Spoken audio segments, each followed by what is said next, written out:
The Galactic Council chamber fell silent as the human delegation entered. Ambassador Chen walked with measured steps, her boots echoing against the crystalline floor.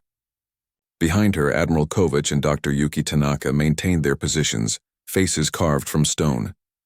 The Kulathi representative, his bioluminescent markings flickering nervously, was the first to speak.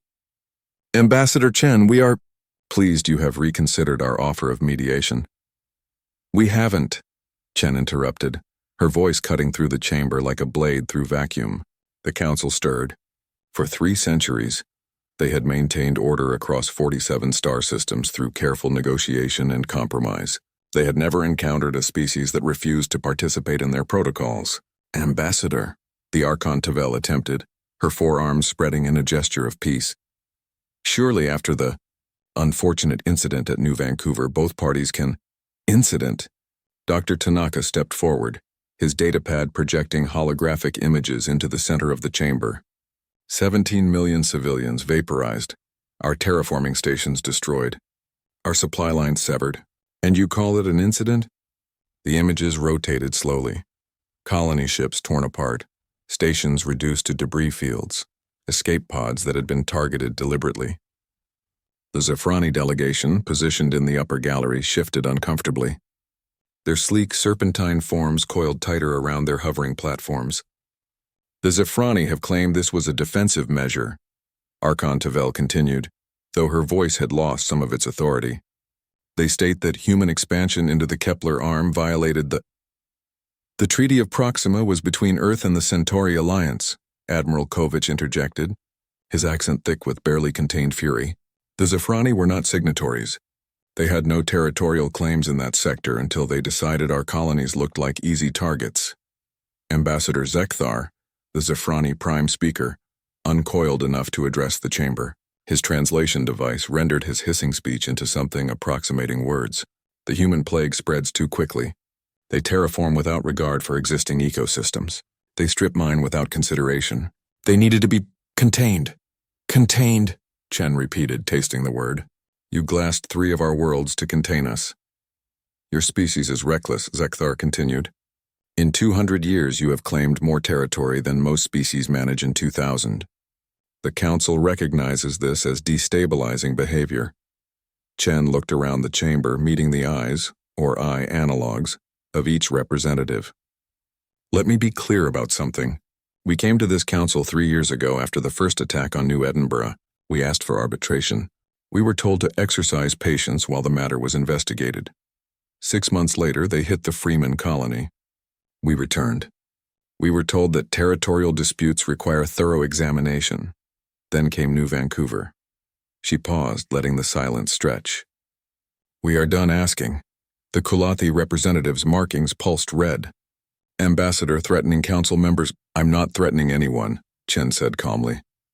"I'm informing you. The human fleet is already in position around every major Zafrani colony and military installation. We're not here to negotiate. We're here as a courtesy to tell you to stay out of our way." The chamber erupted. Council members from a dozen species vocalized their outrage in frequencies that ranged from subsonic booms to ultrasonic shrieks. Through it all, the 3 humans stood motionless. Archon Tavel raised all 4 arms, calling for order. "This is unprecedented. The Council cannot condone unilateral military action. If humanity proceeds, you will be branded as aggressors.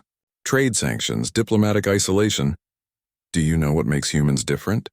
Dr. Tanaka asked, his voice cutting through the noise. "We've studied your histories, all 47 member species. Do you know what we found?"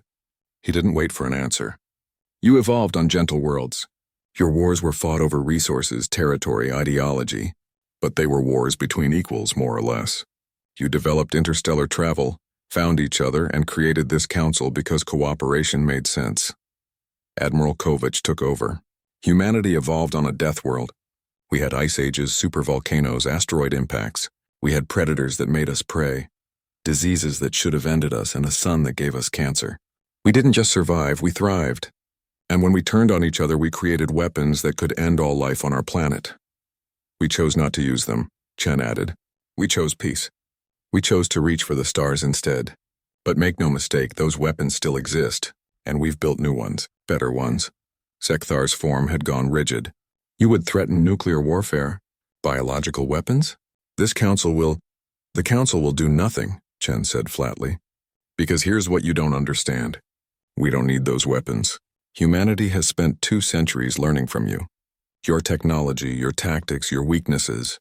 We've studied every council conflict for the last 300 years. We know how you fight. We know how you think. She stepped closer to the central platform. You fight wars of maneuver and negotiation. You seek victory through position and diplomacy. You exhaust your enemies and then offer terms. It's civilized. It's what keeps the galaxy stable. We fight wars of annihilation. The words hung in the recycled air like a death sentence. By the time you convene another session to debate sanctions, Admiral Kovach said, the Zephrani military will no longer exist. Not scattered, not defeated, gone. We will eliminate every weapons platform, every warship, every installation capable of threatening human life. And then? Archon Tavel asked, her voice barely a whisper. And then we will withdraw, Chen said. We'll return to our colonies and continue building. We have no interest in conquest.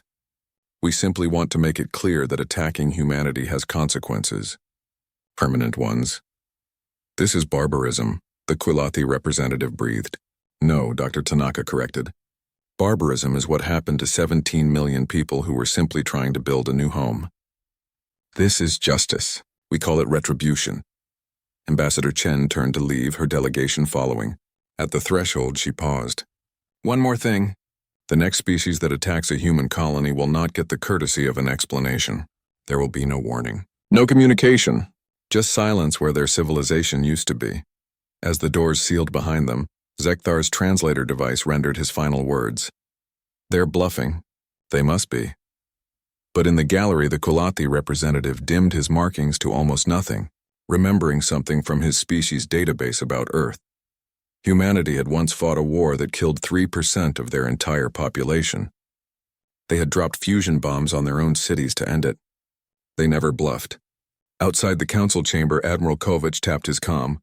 All fleets, this is Kovach. Execute Operation Reckoning. Show them what happens when you mistake our patience for weakness. Across the Zephrani territory, human warships that had been lying silent in the dark powered up their drives. The age of negotiation was over. Humanity had arrived.